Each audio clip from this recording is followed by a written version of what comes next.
You're listening to Manufactured with Kim van der Weert and Jessie Lee, a podcast about sustainability and the making of fashion. Join us every week in conversation with the people who manufacture what we wear.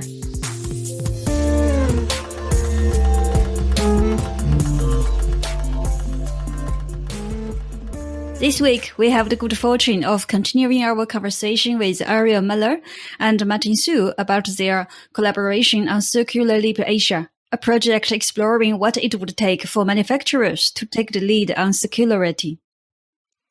Last week, in part one of this conversation, we talked about the barriers suppliers face in terms of taking the lead on circularity. We wound up talking about an aspect that we haven't really talked much about before on this podcast, and that's supplier mindset. How do suppliers shift their mindset from simply executing a brand's demands to leading the conversation? And how can we support suppliers with this mindset shift in a way that doesn't reduce their challenges to mindset alone? If you haven't listened to part one of this conversation, be sure to go back and check it out. This week, we turn to networks and how to build relationships. What's the difference between value chains and value network? What are the different ways of creating value? How does this framing help us think about ways of creating trust? And within the context of COVID-19, what's the role of various players within these networks, from brands to suppliers to consumers and government, to ensure we emerge ready to drive deep transformational change? Ariel is based in Singapore and is the Managing Director for Asia at Forum for the Future. Forum for the Future is a leading international nonprofit working with business, government, and civil society to solve complex sustainability challenges. Martin is the head of sustainability for Yiqing International. Yiqing International is a manufacturer of high-quality performance fabrics and neoprene rubber foam for globally recognized footwear brands. Founded in 1997 in Taiwan, Yiqing International now operates in Taiwan, China, Vietnam, and Indonesia. Circular Leap Asia just published a new report sharing insights gleaned from the project, and we highly recommend reading it in full. You can find a link in our show notes. If you are on Instagram, please follow us to help us grow the conversation at manufactured_podcast. Not much of an Instagram person? We feel you. We have a love-hate relationship with social media too. Sign up to our weekly newsletter instead on our website, www.manufacturedpodcast.com, to find out what we're reading, what we're thinking, and what we're wishing.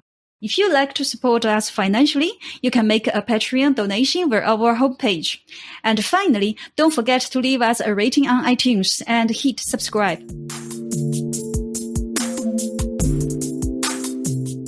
Let's start with the word network. Jessie and I both noticed in the report, and actually throughout some of the content that Forum for the Future puts out, that you seem to prefer to use the word network instead of chain. And we wanted to ask you about that word because I think it's important framing for then talking about relationships and trust. So for myself, I think the use of the word network over chain is to say that when we create this new economy, it's going to be it's a new ecosystem of relationships. And it represents, I think there's a couple reasons actually. So I think one, I always envision what we're doing is moving from chains to ecosystems, and ecosystems represent that it's a number of different relationships that are going to enable that transition to happen. The second thing is I think inherent in the word network is the recognition that there are a number of different actors in the system that will enable that transition. So there's the role of capacity building, there's the role of education, there's the role of technology, there's the role of finance and banks, there's the role of brands, there's the role of manufacturers, and it's the agency of all of those working together to enable that transition. And I think the use of the word network is reflecting that philosophy about how change actually happens. Yeah, it's something I think about. Maybe when Jessie and I were talking about it, we were thinking it's something about multiple centers, right? You have a network has multiple centers, and it's not something that's hierarchical or top down, which the idea of a chain, I think, probably brings to mind, at least for most people. So I actually want to respond to that because I like what you said, because I think what you're saying, you said more explicitly, it's not about, it doesn't have inherent, it has a different articulation of how power is distributed. Where the chain has a point of view in terms of how power is distributed. And a network actually says we're all interdependent and power is more evenly distributed. Yeah, and multiple center can allow different can allow different players to initiate different activities at the same time. Where in a chain, something always initiated by the top one, which is brand. But when you sit as a network, it's different. I think the whole concept is very important for sure. I think the profit actually determines your relationship and your power, and how much you have a say in the whole production and how much percentage that you make. And obviously the biggest will be the brands and I think the retailer as well. So it's definitely making so that the relationship from the get-go is very different. And I think what we were talking about earlier with Jesse's idea of like how, we both gain profit, or share profit, is to change that percentage. And I don't know how open people are to make that shift, because it's definitely a very, I guess the original design, if there's such a thing, of the world was not based on that. You go to the place where you pay lease for manufacturing. And if that redistribution of profit will totally break that, right? Not saying we're not paying people fair now, but if you only make it more fair, they will earn more, which is a good thing. But then also means people who used to get a larger piece of the pie will be, changed.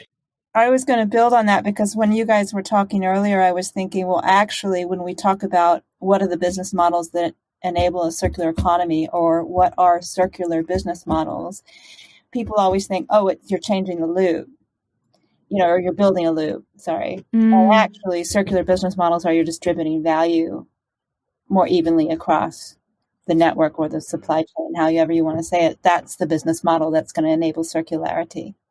That requires trust and a more equal partnership, actually. Yeah, I was going to ask the same, Jesse. So how do we build trust within the system that we have? How do we build trust and networks to emerge from, especially now with everything that's happening with COVID and having a moment when the industry is really in transition, so that we can come out of that ready to drive transformation? A lot of either the brands or us as a supplier, there are always some kind of goals or some kind of vision that we want to become or want to achieve at some point. But I think the problem is sometimes that goal or vision was not shared or was not agreed upon between both parties. And that can create a problem, right? Because we are like a network, right? We are interconnected. So how can I reach my goals if you don't buy from me? Or how can you achieve your goal, whether it's in profit or in sustainability, if I don't follow your rules? It's impossible. But I think the current issue is that goal itself is not always clear. It might look clear, but it's not. It's clear maybe to the general public that a certain brand reached certain percentage of recycled material, going to be carbon neutral or dropping down certain percentage, seemingly clear. But how does that work in practice? Thus far, I don't think that's that clear to us as a supplier. And I think what we are trying to do here going forward to build more trust is to share what we plan to do and share as much as we can, and to let people know that being transparent and map out the potential investments and structure going forward will be like, to reflect on what they wanted to do, to see if that's something they wanted to get involved or not. So I think both parties needs to do that, and hopefully these two and what we have in mind are very similar, and then trust will be more built to go forward in regard to circularity. Because for me, I think trust is there. Trust has been always there for a long time, but that trust was very simple. It was just like, I am asking for these 3 colors, this amount, this material, get it to me next Friday. Done. That's very simple. But the way of going ahead with trust, I think, is not about delivering a product that has been going on for the past 20 years. It's more about how do we build trust to change the system. At least that's the way I treat this question. And I think that needs to be more commitment and more transparency. And neither of those are happening that much right now, I would say. And it's not totally the brand's fault. I think it's also the supplier's fault. We didn't really need to do that. A lot of the disclosing of information in regard to water usage, electricity, all those kind of things does not have, only starting to happen in the past maybe 5 or so years. And it also depends on which brand you're talking about. Some of them started earlier, some of them started later, some of them only asked for a little bit, some of them asked a lot more information. But I think if we were to change the system to be more collaborative and knowing what each others are doing, we need to be transparent. And that's very scary, I think, for a lot of people on both ends. Either we are in the brand side or the supplier side. People are not comfortable with that. And with all the reports I've been reading in the past in regard to how the future of fashion should be like, all of them mention transparency. And I think Ariel passed that question to me, I understand. Because I mean, right now, I can see that a lot of people, even within our structure, are not comfortable to share information. They're always concerned when they told me about a certain thing is happening, and then they'll be like, are we sharing this? Are we telling people about this? Or like, or do we need to change the way we show this number? Or like, I'm like, yeah. For me, it's more about we just show it. We just tell people how it is. If it's hard, we say it's hard. We don't need to sugarcoat it that we cannot do it or we can do it. And then we use some weird ways to make it so. And that's kind of the mindset that people have in the past for a long time. I feel is very scary. Because for a regular consumer, you may not know. You say, okay, this T-shirt passed certain certification, everything's okay. But in reality, we know things are not always as clear as just a stamp on the product that people buy. So it's a very big issue to build this trust, and I think both parties has a role to play. I think it's part of why we started this podcast too, because I think a lot of times suppliers have a bad reputation. It's like we talk about sustainability issues, like the brands are out there, wanting with these big dreams of how they want to do business. But the problem is like sort of unwieldy or unruly suppliers further down the chain that are very difficult to control. And I think like that's part of what we're trying to do here is to showcase, well, that's not always or exactly the case, and that it's, for me, a really important part of building trust is about diversifying the narrative and giving credit where credit is due. And to use, to your point on transparency, I think transparency is really important, but it has to be done right, because I think it can also be used as a tool of control where it's like, look, here, I'm a brand and this is my supply chain and I'm, putting it out there and I need to know where my products are made so that I can better control my supply chain, as opposed to what if we flip it? What if we say, well, transparency is important so that, manufacturers can start to say which brands they work with. And so I think diversifying that narrative is really important. And the other thing I think that's really important too, which I hope we'll start to see more of, but it's like a willingness to look inward, because on the brand side, because a willingness to look inward shows a willingness to be vulnerable and to be a little bit, as you said, to say, well, we're not very good at this actually, or we don't actually know how to fix this, or how might our own procedures or rules or ways of operating actually, perpetuate or incentivize certain behavior throughout our network. And that's what I'm hoping to see more of is sort of like some kind of genuine inward looking reflection. A couple things in that. I think, one, I think we've got one piece of work that's coming off the back of this. That's the future of the fashion supply chain. And it's exactly that, to say, would we take this moment to step and look at the whole system?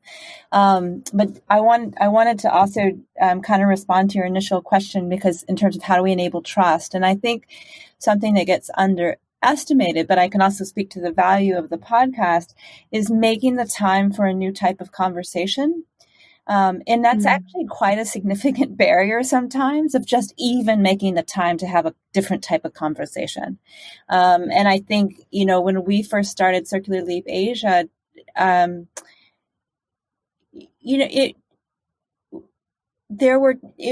was even sort of making the space to say we want to have a different type of conversation and we want to explore what it is like to have a different type of conversation with the brand was really challenging in and of itself. And I think that I don't underestimate that. But in each year, this year, in the next 2 years, brands, manufacturers, that network all have the opportunity to start a different type of conversation with each other. And I don't underestimate just asking those questions as being what begins to sort of snowball into something that's a bit bigger, because it begins to build the very narrative that you're talking about. Like you start to say, oh, look, I hear this here, I hear this here, I hear this here. They're beginning to get a greater narrative. The other things that form that we found across different types of barriers like this, but they reflect what Martin has said, is to want a new type of conversation, to a shared. I don't doubt that across the value chain there are people that want to work towards the same vision, but don't have the opportunity to step out and sort of see how that whole system is working together and have a shared diagnosis of what actually the challenge is, which is a little bit what you're saying, is can we all step out and sort of say, what's my part in this not working that well? And then what can be our collective role in terms of helping to make it transition? So there's something about of seeing your role in the system in a way that you haven't seen it before, and being willing to make space for that. And then saying, okay, then what can we do going forward? Which ties really nicely to actually what you guys started with and what we talked about in last week's episode. Manufacturers not feeling in control and changing that mindset, because just as I'd like to see from brands a sort of, what's our role in it, that needs to come from manufacturers as well. And, we can't. The other thing, sort of in a principle of how you create change, is you create lateral relationships, not just the kind of vertical relationships, but manufacturers as a group began to create more connections across manufacturing to say, how can we enable this shift? And that's something that I'd be curious what Martin thinks the potential is for that, in terms of, or actually all of you, Jesse, yourself as well, in terms of that it's the manufacturer's relationship to each other in order to start a new type of conversation. Yeah, I like the word you used, the diversified narrative of being transparent, because I found it's that requires first the manufacturers to take back ownership of part of this supply chain, basically, which means they change the mindset to be able to ask the brand to be transparent for what they are doing on their side. And that is very difficult. I would say it requires lots of courage, and there are lots of barriers.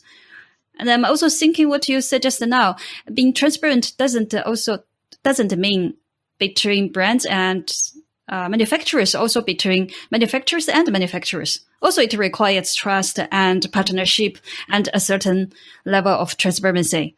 Yeah, I feel like that's definitely something that's not fully reaches potential, especially between manufacturers, I would say. Because a lot of us, especially if you are on the same tier, unless you don't, unless you're not making the same thing, right? Otherwise, it's a little tricky to even talk, to have conversations and meetings. And it's just, and I've been hearing stories of all kinds, and that about the. Whether it's within our known network of countries or from other countries that you met when you go travel abroad, it's like the relationship is not there. It's there and it's not there. It's there that you see each other and present and share informations in their collective ways, and it's not there once it's done. I haven't have too much close relationship or a conversation with people who are exactly the same as my position. My position meaning like on a supply chain level. I think it's a really important point to highlight, and it's something that I've been thinking about for a long time.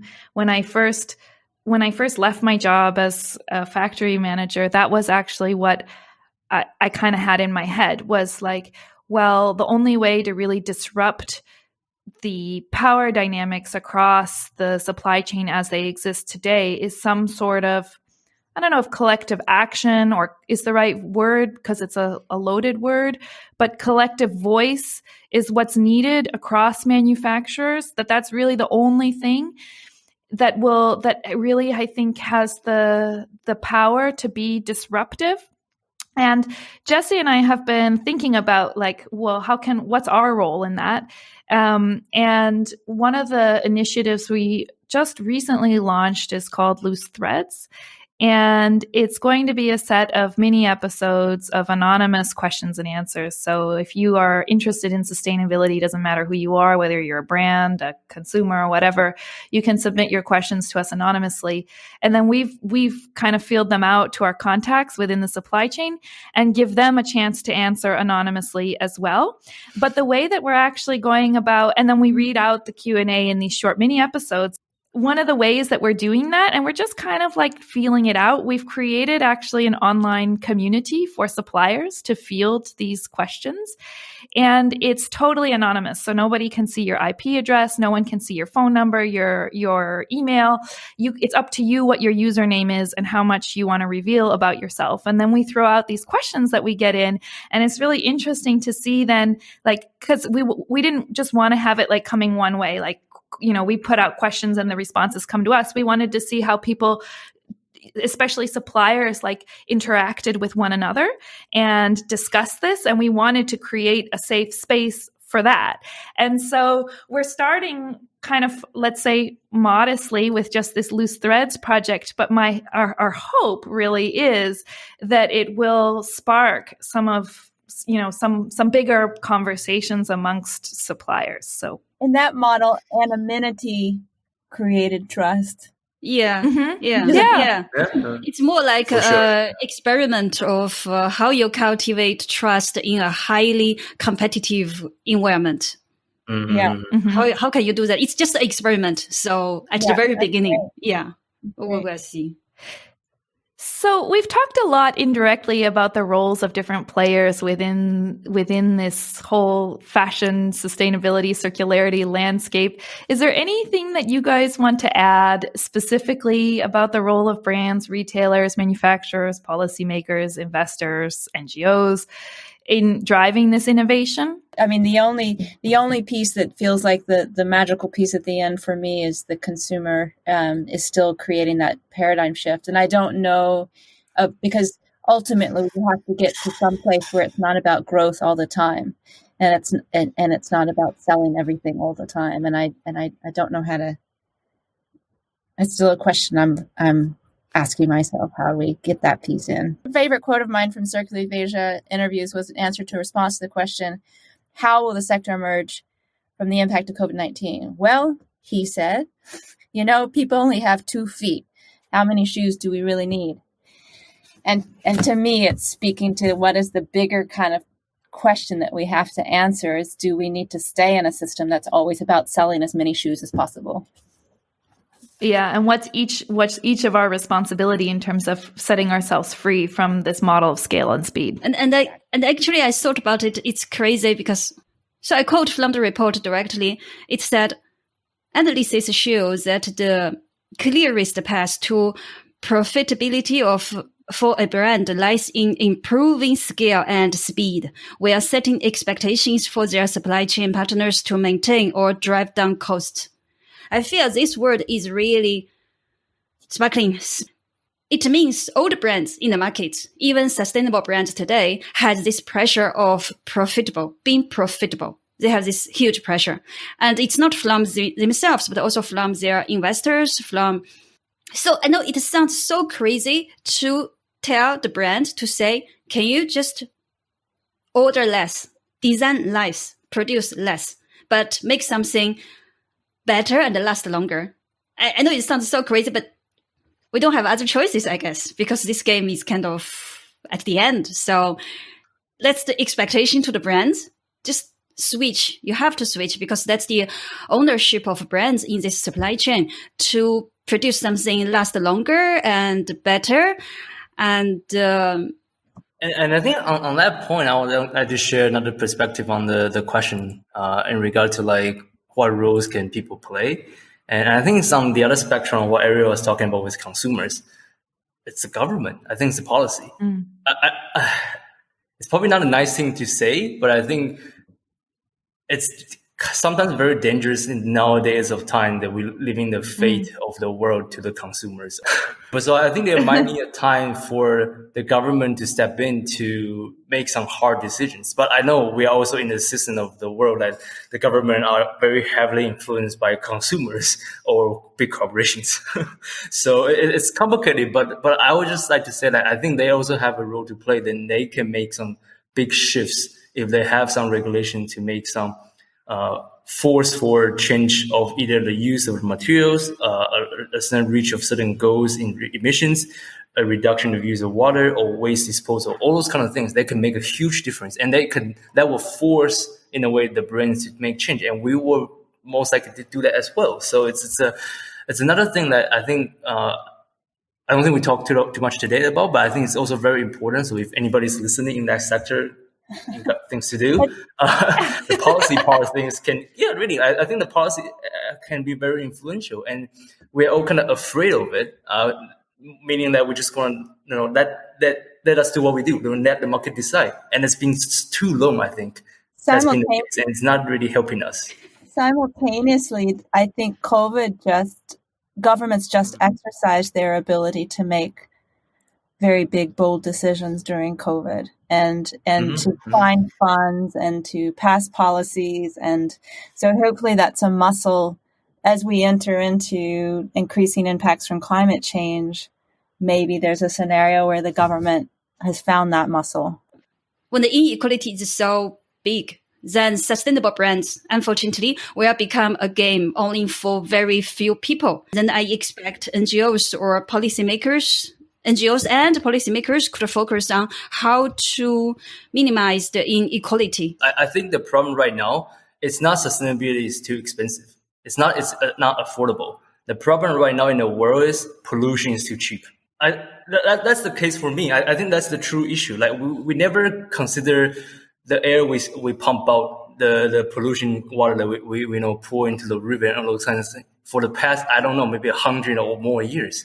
It was not calculated into the economy. I had this discussion with my dad just earlier today.